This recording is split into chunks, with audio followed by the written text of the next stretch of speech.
I would want the next one to, Charmaine, how you are doing few things at RSC to employ more people with disabilities. What are the specific things you are doing to attract people with disabilities to be employed with you? And what are the things you could suggest our NDIS provider here to do those things right so that they can be more employable? Absolutely.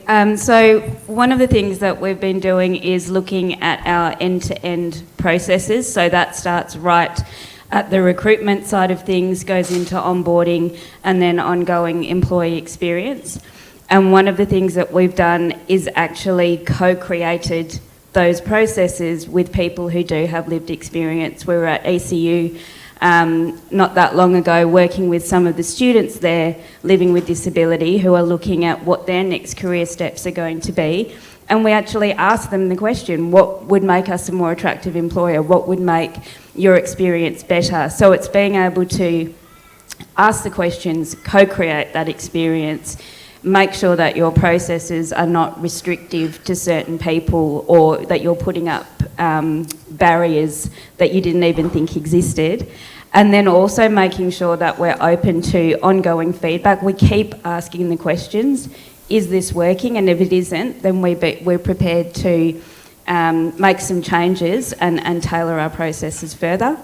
All of our talent acquisition partners have had disability confident recruiter training through and this is something that we're now looking at rolling out to all of our senior leaders and our hiring managers as well. Another critical part of the process, I think, is not making assumptions. So again, we were looking at our processes. We actually asked people. We were redesigning our building.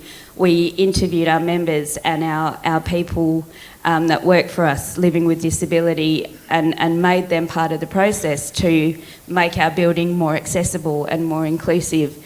It's about making sure that when we are recruiting, we're looking at the capability, not the disability.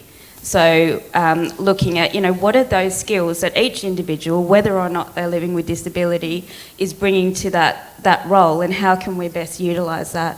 Not making assumptions that people living with disability can only do certain kinds of jobs, is making sure that we're leveraging those strengths in our organisation and providing meaningful careers and opportunities. So those are some of the key things that we're doing from an RAC perspective.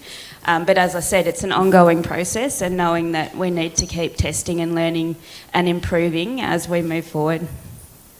Thank you.